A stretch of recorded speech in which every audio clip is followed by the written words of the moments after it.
అందరికీ నమస్కారం. ఈనాడు మన అఖండ తాండవం ఈ విజయోత్సవ పండుగకు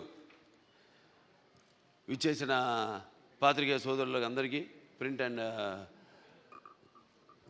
ఎలక్ట్రానిక్ మీడియా వారికి, అలాగే ఈ యొక్క కార్యక్రమాన్ని టీవీల ద్వారా మాధ్యమం ద్వారా వీక్షిస్తున్న తెలుగు ప్రేక్షకులందరికీ, ప్రేక్షక దేవుళ్ళందరికీ నా హృదయపూర్వక కళాభివందనాలు తెలియజేసుకుంటున్నాను. నేహాభిగ్రహణ శోక్తి ప్రచవాయుతోన విద్యతే స్వల్పమపస్య ధర్మస్య త్రాయితే మహతో భయాత్ అంటారు. అంటే కొందరు పుడతారు, ఎవరిని పడితే వాడిని మనం మహానుభావులు అంటాం. అందరూ మహానుభావులు కాలేరు. అంటే ఆ శివుడు ఆజ్ఞ లేనిదే చీమ కూడా కుట్టదు. అంటే ఉపకరణాలు ఆ భగవంతుడు ఎంచుకుంటాడు కొంతమందిని ఈ పని కోసమని. అలా ఇవాళ మన భగవద్గీత ప్రచారకర్తలు గంగాధర శాస్త్రి గారు ఇంతకుముందు చెప్పారు, ఎన్నో శ్లోకాలు చెప్పారు. వాటిలన్నిటికీ అర్థం ఇదే. నేను అన్నదానికి ఆయన ఇచ్చిన వివరణ అది. ఇవాళ చాలా సంతోషంగా ఉంది. ఇవాళ ఈ సినిమా విడుదలై ఇవాళ ఇంత విజయవంతంగా ప్రదర్శించబడుతున్నందుకు మా తెలుగు ప్రేక్షక దేవుళ్ళకి అందరికీ కాదు, యావత్ భారతదేశపు ప్రజలందరికీ నా హృదయపూర్వక కృతజ్ఞతాభివందనాలు తెలియజేసుకుంటున్నాను. మరి కృతజ్ఞతలు తెలియజేసుకున్నందుకు, ఎంత మంచి పాఠం ఇచ్చినందుకు మీరు కూడా రుణం తీర్చుకోవాలి. అంటే ఎప్పుడు అంటారు శత్రు రుణం, లేకపోతే మన రుణశేషం అగ్నిశేషం శత్రుశేషం ఉండకూడదని. అలాగే ఈ శేషం కూడా మీరు ఉంచుకోకుండా ఏ ఉద్దేశంతో అయితే ఈ సినిమా తీసామో ఆ ఉద్దేశాన్ని మీరు పాటించాలి. ఏదో మనం వింటాం, ఆడు గుడికి వెళ్తాం, ఏదో దండం పెట్టుకుంటాం దేవుడికి. ఎందుకు? ఇప్పుడు ఆయన అన్నారు గంగాధర శాస్త్రి గారు ఇంతకుముందు, అది గుడికి వెళ్ళి చేస్తే అది భక్తి అవుతుంది. అదే మనం మొత్తం లోకాన్ని అవగాహన చేసుకుంటే అది జ్ఞానం అవుతుందని. అంటే మనిషి పుట్టుకకు ఏదో ఒక కారణం ఉంటుంది, అందరూ కాదు. సరే, ఇవాళ ముందుగా ఆ తండ్రి గారిని తలుచుకోవడం నా విద్యుత్ ధర్మ ఆగ్రత సంపర్తం వాగ్రత ప్రతిపతే జగత పితరం వందే పార్వతీ పరమేశ్వరం. అంటే ఆది దంపతులు అయిన ఆ శివ పార్వతులు, వాళ్ళ ప్రతిరూపమే నా తల్లిదండ్రులు. ఎవరి తల్లిదండ్రులైనా ఆ పార్వతీ పరమేశ్వరుల యొక్క రూపాలే. నగాత్ర పరమంత్ర నమాతు పరిదేవత నాహరే పరతశ్రాత నానృతాత్ పాతకం పరం. ఇది తల్లి ప్రార్థన. యస్మాత్ పార్థివత ప్రాదురూపుతున్న భక్తి గురుణ సంతుల మాంసే సహస్రం తస్మై సర్వజ్ఞ మూర్తే పిత్రే. ఇది తండ్రి మంత్రం. అంటే మనకు సగం దేహాన్ని ఇచ్చి మనల్ని ఇటువంటి గురువులు దగ్గర ఎంతోమంది, అందరూ సరస్వతి పుత్రులే. ఇక్కడ గంగాధర శాస్త్రి గారు ఉన్నారు, అలాగే అక్కడ మన కాసర శ్యామ్ గారు అయితేనేమి, లేకపోతే మన నాగ్ గురునాథ్ శర్మ గారు అయితేనేమి, మన కళ్యాణ్ చక్రవర్తి గారు, అందరూ సరస్వతి పుత్రులమే. సో వాళ్ళందరి దగ్గర ఇటువంటి మంచి పాఠాలు నేర్చుకోవడానికి, మంచి గీతాలు వినడానికి ఇటువంటి బ్రహ్మాండంగా అద్భుతంగా మన నందమూరి తమను అద్భుతంగా వాటిని చెప్పాడు. అతను పడ్డ శ్రమంతా ఒకటే. నాకు వచ్చిన అందరూ ఏమంటున్నారంటే, ఈనాడు సనాతన హైందవ ధర్మం మీసం మెలేసిందని ఈ సినిమా చూశాడు. అంటే మంత్రోచ్చారణ, అలాగే వేదం, అలాగే మన భారతదేశపు మూలాలు, మన ధర్మం, మన గర్వం, మన తేజస్సు కలిగలిపిన సినిమా అఖండ అని అందరి ఆబాలగోపాలం. మన ఆంధ్ర తెలంగాణ రాష్ట్రాలే కాదు, లేకపోతే ఎక్కడ అభిమానులు ఉన్నారో అక్కడ ఆ రాష్ట్రాలే కాదు, యావత్ ప్రపంచం ఇవాళ కోడే కూస్తుంది. అంత అద్భుతమైన సినిమా మాకు అందించినందుకు మీ అందరికీ మా కృతజ్ఞతలు తెలియజేసుకుంటున్నాను. అలాగే అద్భుతమైన అంటే ఈ సినిమాలో ఒక్కొక్క డైలాగ్ ఒక్కొక్క ఆణిముత్యం అంటున్నారు. అలాగే ప్రతి సీన్ కూడా ఒక ఉద్వేగం, ఒక ఉద్రేకం, అలాగే ఒక ఉత్తేజ ప్రకంపనం అంటున్నారు జనం ఈ సినిమాని చూసి. సో సినిమా అంటే కేవలం ఈనాడు దైనందిన కార్యకలాపాల్లో పడిపోయి మనిషి తన అన్న వస్త్రాలతో పాటు ఈ యొక్క సినిమాని కూడా ఒక మాధ్యమంగా ఎంచుకున్నాడు, ఒక అవసరంగా. అంటే ఎవ్రీడే ఏమంటాం మనం, కన్జ్యూమబుల్ కమోడిటీగా, నిత్యవసర వస్తువుగా. మరి ఎటువంటి సినిమాలు తీయాలి మనం అన్నది కూడా మనం ఆలోచించవలసిన అవసరం ఉంది ఇండస్ట్రీలో పెద్దలు. అటువంటిది ఈరోజు నాకు చాలా గర్వంగా ఉంది. నా 4 సినిమాలు, ఇది 5వది. 6 రాబోతుంది రేపు, దానికి కూడా చెప్పా. చరిత్రలో చాలామంది ఉంటారు, కానీ సృష్టించిన చరిత్రని మరల తిరిగి రాసి మరల చరిత్రను సృష్టించేవాడు ఒకడే. అది ఆ తెలియని ఒక శక్తి. దాని కొనసాగింపు ఆ డైలాగులు అన్నాను, నేనే ఈ శక్తి, నాదే ఆ శక్తి అని. చరిత్ర రాయాలన్నా మేమే, చరిత్ర సృష్టించాలన్నా మేమే, దాన్ని తిరిగి రాయాలన్నా మేమే. ఎంత నేనేదో పొగరుతో చాలామంది అంటారు, ఏంట్రా ఏం చూసిరా బాలకృష్ణ ఇంత పొగరని. నన్ను చూసుకునే నా పదునైన పొగరని నేను అంటాను. ఎవరిని చూసుకుని ఇంత ధైర్యం అని ఉలిక్కిపడి చేస్తుంటారు. నా వ్యక్తిత్వమే నన్ను ఉచ్చిగొలిపే ఒక విప్లవంగా అడుగడుగునో చూపిస్తాను. అలాగే ఏంట్రా వీడికి అన్నీ తెలుసా అనుకుంటారు. నేను తెలుసుకునే కంటే గొప్ప విద్య ఏముంటుందని ఒక సవాల్గా నిలబడతాను. అంటే ఇదంతా పొగరు కాదు, అది ఎక్కడి నుంచి వస్తుందో నాకు తెలియదు. అంతా ఆ పరమేశ్వరుడి ఓంకారం అన్నాను ఇందాక. ఓంకారం పరబ్రహ్మ సర్వం ఓంకార సంభవం అకారోకార మాంతాయ ఓంకారాయ నమో నమః. ఆ ఓంకార శబ్దం ఓమితి బ్రహ్మ ఏకాక్షరి అంటాం. అలా ఇలా తెలుసుకోవాలి. అంటే యువతరానికి ప్రతినిధులు, నవతరానికి నాయకులు, భావితరాలకు భారతదేశపు మహాశక్తి అన్న యువకులు. మీ తప్పు లేదన్ను, నీ తప్పుకు అది ఎట్లా అంటే ఈ యొక్క రొటీన్ దైనందిన కార్యకలాపాల్లో అన్నాను ఇందాక, పోటీ. దానికి నేను ఎప్పుడు ఏదైనా ఆసరా తీసుకునేది సినిమాలే, లేకపోతే సంగీతం. వీటి మీదే ఎప్పుడన్నా నేను మనిషిని, నాకు ఎప్పుడైనా నిర్లిప్తత ఇది వచ్చినప్పుడు పూజ చేస్తారు. నేను ఆధ్యాత్మికంగా రోజు గంటన్నర పూజ చేస్తాను. నేను ఆ పూజ దొరత నా వృత్తే నా దైవం. ఆ వృత్తే ఈ అఖండ సినిమాలో నా పాత్ర. నేను చెప్పాను కూడా, ఇంతకుముందు ఒక సభలో చెప్పడం జరిగింది. ఒక ఇది శివ తాండవం యొక్క విన్యాసం ఎలా చేశాను ఈ పాత్ర అంటే, ప్రతి పాత్ర యాక్టింగ్ అంటే ఊరికే నమ్మడమో అరవడమో, లేకపోతే ఒక కళ్ళల్లో కన్నీళ్లు తెప్పించడం కాదు. పాత్ర అంటే ఒక పరకాయ ప్రవేశం.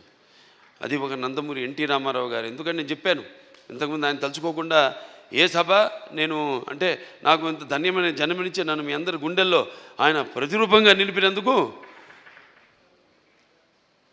మరి దైవాంశ సంభూతుడు, విశ్వానికి విశ్వ నటరూపం ఎలా ఉంటుందో చూపించిన యుగ పురుషుడు, కారణ జన్ముడు, నా తండ్రి, నా గురువు, నా దైవం నందమూరి తారక రామారావు గారికి నమస్కరించుకుంటూ, మరి ఇటువంటి ఈ సినిమాని ఈ సినిమా కేవలం తెలుగు సినిమా కాదు, ఇది యావత్ భారతదేశమే కాదు, యావత్ ప్రపంచం ప్రేక్షకులకు సంబంధించిన సినిమా ఇది. ఎందుకంటే మనం చూస్తున్నాం ఇవాళ ఎంత అశాంతి, ఎక్కడ చూసినా యుద్ధాలు, ఆఖరి చావులు, లేకపోతే మనలో మనం సృష్టించుకున్న విభేదాలు. గొప్ప మాట చెప్పారు ఇది మన సినిమా గురించి. ఇది కేవలం ఒక తెలుగు పురాణాలు, ఈ భగవద్గీతలు, లేకపోతే నేను చెప్పేది భారతాలు, భాగవతాలు, వీటికి సంబంధించేదే కాదు, ఒక బైబిల్కి సంబంధించింది, ఒక ఖురాన్కి కూడా సంబంధించిన సినిమా. సారే జహాన్ సే అచ్చా హిందూ సీతా హమారా, హమ్ బుల్బులే ఇస్కే ఏ గుల్ సీతా హమారా. సో ఇవాళ ఈ పాత్ర మనం చేసే ముందు నాకు పూర్తిగా నమ్మకం నా దర్శకుడి మీద. నేను చెప్పా కట్టె కొట్టి తెచ్చి అంతే మాట్లాడుకుంటాం మేము, అంతకంటే మాట్లాడుకోము. ఇవాళ మనం బ్యాట్మ్యాన్లు, సూపర్ మ్యాన్లు వీటిలన్నిటి గురించి మాట్లాడుకుంటాం. లేకపోతే నాన్నగారు వాళ్ళు చేసిన పౌరాణికాల్లో బాణాలు వేయడం, అగ్ని రావడం, నీళ్లు రావడం, దాంట్లో నుంచి బాణాల్లోంచి, లేకపోతే మొత్తం అట్లా పడిపోవడం, కళ్ళు తిరిగి, ఇవన్నీ చూస్తుంటాం. ఇది కూడా ఇప్పుడు జరుగుతున్న ఏవైతే పరిణామాలు ఉన్నాయో వాట్లను నేను చెప్పా. సినిమా మాధ్యమం అంత గొప్ప మాధ్యమం ఇంకోటి లేదు. దానికి సరిగా వాడుకోవాలి మనం. దాన్ని మనం ఇప్పుడు ఇవాళ మన వేదాల నుంచే దాన్ని బట్ట విశ్వనాథ శాస్త్రి గారు నానాడు జర్మన్స్ హిట్లర్ టైంలో ఆయన్ని కిడ్నాప్ చేసి తీసుకెళ్ళిపోయి మన వేదాలని తర్జుమా చేసి అధర్వణ వేదంలోని ఈ కంప్యూటర్స్ ఏవైతే ఉన్నాయో, లేకపోతే మిగతా ఈ అణు బాంబులు ఇవన్నీ కూడా కనిపెట్టింది ఆ వేదాల నుంచే. అలాగే శుశ్రూషుడు అని మన భారతీయుడు ఒక డాక్టర్, వైద్యుడు, ఆ రోజుల్లో ఋషి ఆయన. ఎటువంటి మత్తు ఇంజక్షన్ ఏవి ఎనస్థీషియా లేకుండా ఆపరేషన్లు చేసిన మహానుభావుడు ఆయన. ఇవాళ ఆస్ట్రేలియాలో ఉంది, మెల్బోర్న్లో ఆయన బస్ట్ స్టాచ్యూ ఉంది అక్కడ, మెల్బోర్న్ యూనివర్సిటీ ఆఫ్ సర్జరీలో. ఇలా మనం చెప్పుకోవాలి. ఇలా మనం చెప్తే కానీ మన యువతరానికి అర్థం కాదు. కానీ నా అదృష్టం ఏంటంటే అందరు చెప్తే అందదు, ఫలం అందదు. నా సినిమాలు వాటికి 5వ సినిమా అని చెప్పాను. నా మొదటి సినిమా అఖండ, అది కూడా ఒక పరీక్షే. కోవిడ్ టైంలో విడుదలైంది సినిమా. అసలు రారు జనం థియేటర్లో కొన్న టైంలో ధైర్యం చేసాం, భగవంతుడి మీద భారం వేసి సినిమా రిలీజ్ చేసాం. అఖండ విజయం సాధించింది అఖండ. ఆ తర్వాత మిగతా సినిమాలన్నీ అందరికీ నిర్మాతలకి ధైర్యం వచ్చి వాళ్ళ సినిమాలని విడుదల చేయడం జరిగింది. ఆ తర్వాత నేను చేసిన వీరసింహారెడ్డి అయితేనేమి, లేకపోతే దాని తర్వాత నేను చేసిన నేలకొండ భగవత్ కేసరి అయితేనేమి, డాకు మహారాజు అయితేనేమి, ఇప్పుడు ఈ అఖండ, తాండవం, ఇన్ని 5 విజయాలంటే నా విజయాలు అనుకోను. నేను ఏదైతే మేమందరం అనుకుంటున్నాము ఇది నా ఒక్కడి వల్ల కాదు. నేనేదో ఒక చిన్న పాయింట్ చెప్పచ్చు, డైరెక్టర్ గారు చెప్పచ్చు, దాన్ని మనం సినిమాగా చూపించినప్పుడు అంటే కళ్ళు మూసుకున్నప్పుడు కనేది కళ, కళ్ళతో అభినయించేది కళ, నిద్రపోతున్నప్పుడు కనేది కళ, నిద్రపోతున్న సమాజాన్ని మేల్కొల్పేది కళ. ఈ 4-5 సినిమాల్లో అందరికీ సందేశం ఇవ్వడం జరిగింది. 5 సినిమాల్లో రకరకాల సందేశాలు. అది అంతర్జాతీయం కావచ్చు, లేకపోతే మనుషుల్లో సత్సంబంధం లేకపోవడం కావచ్చు, ఇటువంటి అనేక. లేకపోతే ఇప్పుడు అఖండ 1లో ఉంది, అటు పిల్లల జోలికి, లేకపోతే ధర్మం జోలికి, లేకపోతే ప్రకృతి జోలికి వస్తే ఏమవుతుందో చూపించాం. ఇప్పుడు అఖండ 2లో మరి అప్పుడంటే దేవుడు మనిషిలో పూనాడు, ఇప్పుడు మనిషే దేవుడైతే ఏమవుతుంది? ఇందాక అన్నారు సంభవామి యుగే యుగే అన్నదే ఈరోజు సినిమాలో చూపించాం. దీన్ని ప్రేక్షకులు ఇంత ఆదరించి, ఇంత కేవలం ఇండివిజువల్గా ఒక్కొక్కరు వ్యక్తిగతంగా వెళ్ళి సినిమాలు చూడటం కాదు. ఇవాళ మా అందరూ కలిసి కుటుంబ సమేతంగా, సకుటుంబ సపరివార సమేతంగా అందరూ ఈ సినిమా చూసి, అలాగే పిల్లలు కూడా తీసుకెళ్ళి ఈ సినిమా చూపించి వాళ్ళకి కొంచెం మనం ఏంటి, మన మూలాలేంటి, మెయిన్గా మన సనాతన హైందవ ధర్మం ఏం చెప్తుంది అంటే, మన సనాతన ధర్మం యొక్క, సనాతన హైందవ ధర్మం యొక్క శక్తి, దాని యొక్క గర్వం, దాని యొక్క పరాక్రమం ఏంటో చూపించిన సినిమా అఖండ తాండవం. అలాగే మన హైందవ సనాతన ధర్మానికి మూలాలైన ఏదైతే మనం సత్యం దారిలో నడవాలి, ధర్మం దారిలో నడవాలి, అన్యాయం జరిగితే మనం తల దించకూడదు, తిరిగి పోరాడాలి అన్నది చూపించిన సినిమా అఖండ తాండవం. సో ఈ సినిమాని అద్భుతం, ఇంతమంది కష్టపడితేనే ఆ సినిమా అయింది. ఇవాళ అంటే ఒక్కొక్కళ్ళు, ఇప్పుడు తమన్ గారు చెప్పారు, ఆయన పడ్డ కష్టం, నిద్ర లేని ఎన్ని రాత్రులు గడిపారు నాకు తెలుసు.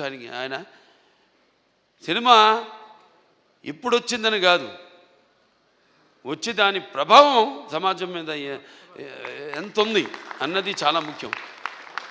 ఎస్, ఎంటర్టైన్మెంట్ ఉండాలి, అన్నీ ఉండాలి. సమ్మపాళ్ళల్లో బాలకృష్ణ సినిమాలు అన్నీ ఉండాలి, సమ్మపాళ్ళల్లో అన్నీ రుచులు ఉండాలి.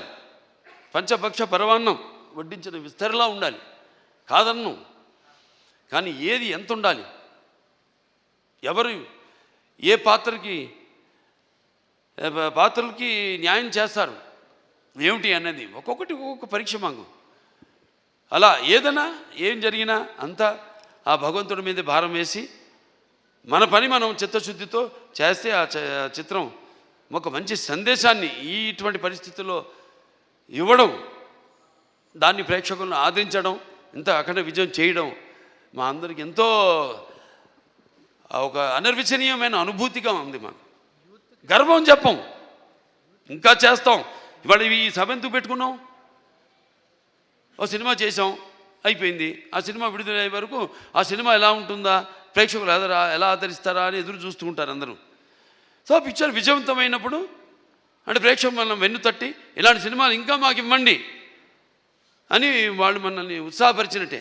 మాకు భయమే లేదు, తట్టక్కర్లా, చేసి చూపిస్తాం. దానికోసమే నేను చెప్పా, జ్ఞాపికరణ శక్తి ప్రత్యవాయన విద్యతే స్వల్పమపస్య ధర్మస్య త్రాయతే మహితో భయాత్ అని మరి తిరిగి అక్కడికే వస్తున్నా. సరే, ఏదైనా ఈ సినిమా కష్టపడిన వాళ్ళందరూ కూడా నా కృతజ్ఞతలు చేసుకుంటూ నా అభినందనలు, వాళ్ళకి నా అభినందనలు, అలాగే ప్రేక్షక దేవుళ్ళందరూ కూడా ఈ సినిమాని ఎంత అఖండ విజయం చేసిన ప్రేక్షక దేవుళ్ళందరూ కూడా నా కృతజ్ఞతలు తెలియజేసుకుంటూ, ముఖ్యంగా దిల్ రాజు గారు ఇక్కడున్నారు, దిల్ రాజు గారికి, మన మ్యాంగో రామ్ గారికి, అలాగే మన రిలయన్స్ శ్రీధర్ గారికి, డాక్టర్ సురేందర్ గారికి, కొబ్బరినేని గారికి, అందరికీ వాళ్ళు పడ్డ శ్రమ ఈ సినిమా విడుదల కావడానికి అంటే దేవుడు పెట్టే పరీక్ష అది. దీనికి ఏమీ మేము, ఎందుకంటే మీరు ఇచ్చే అఖండ విజయం ఉంది, ఇది ఎంత ఆఫ్టర్ ఆల్ నథింగ్. నా తల్లి గారు విజయలక్ష్మి సుందరం గారు పాత్ర చెప్పక్కర్లా, ఎందుకంటే కొన్ని పాత్రలు నేను చెప్పకూడదు అక్కడే, ఎందుకంటే ఆ పాత్రలు నేను చెప్పేదానికంటే గొప్ప పాత్రలు సినిమాల్లో.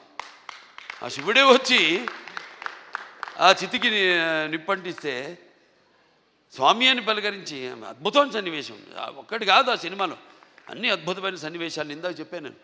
సో మనస్ఫూర్తిగా అందరికీ ఇక్కడ నా టీం వాళ్ళందరూ కూడా, రామలక్ష్మణ హాస్టల్కి అయితేనేమి, లేకపోతే మా కళ్యాణ్ చక్రవర్తి గారు, కాసాల శ్యామ్ గారు, అలాగే మన